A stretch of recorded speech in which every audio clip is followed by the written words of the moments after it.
The worst part of this video is I'm gonna have to admit that CinemaSins did a good job. Spoilers for Guardians of the Galaxy Volume 3, but obviously, one of the most enjoyable parts of watching Volume 3 for me was seeing that James Gunn took one of the most illogical, nonsensical, for lack of a better word, lacking scenes in Volume 1 and improved it on basically every level.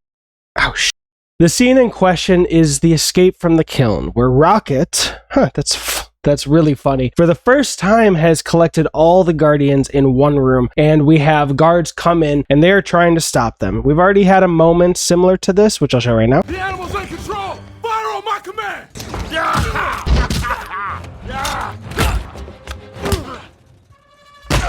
Basically, Rocket is putting together his escape plan. He's using the battery, the Quarnex battery. He's using the armband. He's not using the robotic leg. And while he's doing this, the guards come in and they start firing at the room they're in. And it gets so dangerously close to them all horribly dying. I'm gonna die surrounded by the biggest idiots in the galaxy. Except thankfully for our Guardians, the leader of this firing squad has, a narcissism complex? On my command! And he takes forever to have number 1 shoot, number 2 shoot, number 3 shoot, and then, oh look, right before he's actually gonna have all of them shoot. All fire on my command! Yeah. 3, 2, 1! Rocket comes through, which is where I have to admit that, wow, there is a sin from CinemaSins, or multiple sins. He put it like 3 or 4 times. That was actually valid. All fire on my command! Oh, now you get the idea to fire more than one at a time. Dude, this is late enough to be pregnant. It does work relatively well in the context for creating some dramatic tension. It's just afterwards you're like, yeah, that kind of worked, but it didn't really make sense. He's talked about on Volume 2, he gave himself permission to take more time to get the perfect scene, the perfect take, which he did not do on Volume 1. That's a lot of pressure this film is on. So for this to be like the biggest complaint I can levy at Volume 1, really good. Are you kidding me? And that brings us to this, where James Gunn took the flaws from the escape from the kiln in Volume 1 and put them into Volume 3. And the scene I'm speaking of is the OrgoCorp heist. And we'll kill anyone who gets in our way. No, not kill anyone. Kill a few people. Kill no people. Kill one guy, one stupid guy who no one loves. Now you're just making it sad.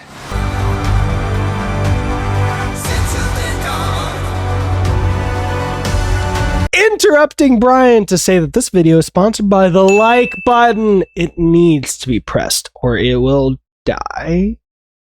Near the end of that sequence, everything has improved. First, we raise the stakes. I do want to acknowledge that we have the benefit of 3 movies in this trilogy, 6 with all Guardians, if you want to include their appearances in Infinity War, Endgame, and Thor: Love and Thunder. So we do have that, but instead of having it just all the Guardians in a box all at once, they all die or none of them die, that makes it a little easier. It lowers the stakes because obviously not all of them are going to die all at once. So in the OrgoCorp scene, we split up the team so it's not so sure that everyone will make it out alive. We have Drax regretting his decision to fight. We have Drax and Nebula both almost mortally wounded, it seems. So that's raising the tension on one side. And then with Peter and Gamora, we have them, Peter trying to cajole Ratcatcher 2 to let him speak from his heart and talk to the guards who are about to kill his friends. So instead of just standing around and bantering, which sounds so demeaning because the banter is so good. I don't mean to insult the banter in Volume 1. That's what makes that sequence work so well. Metaphors are gonna go over his head. Nothing goes over my head.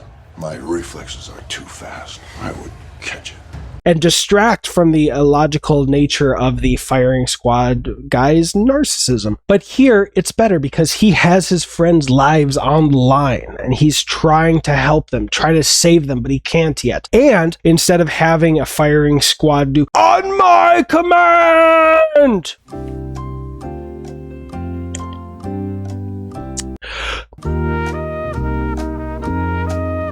Fire!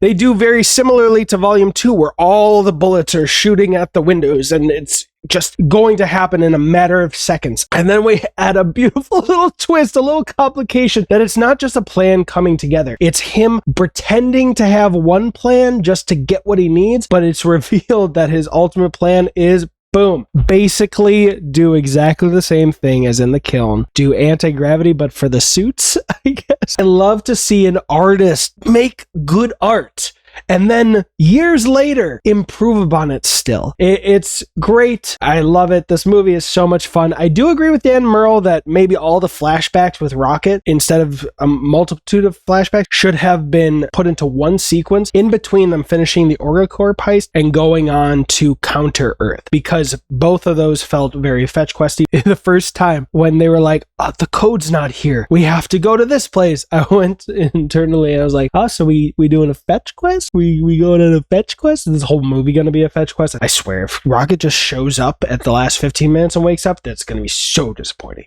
Thankfully, we only got like 2 levels of the fetch quest, and Rocket did not wake up just for the last 15 minutes, but I think it would have genuinely been improved if we separated those 2 parts of the fetch quest and just had a kind of Quentin Tarantino-esque chunk of a flashback. That would have been really cool. I'm going to re-edit it for my own benefit, my own enjoyment, once I have it at home, and see how that plays. Just wanted to gush about this movie and talk about it and talk about the positives and negatives with people. So if you want to just talk about it with another freaking nerd, we could do it here, or you could join the free Discord. That would involve a lot more people, because we got about, 53 people over there? Bye! Oh, shoot! Hit the like button!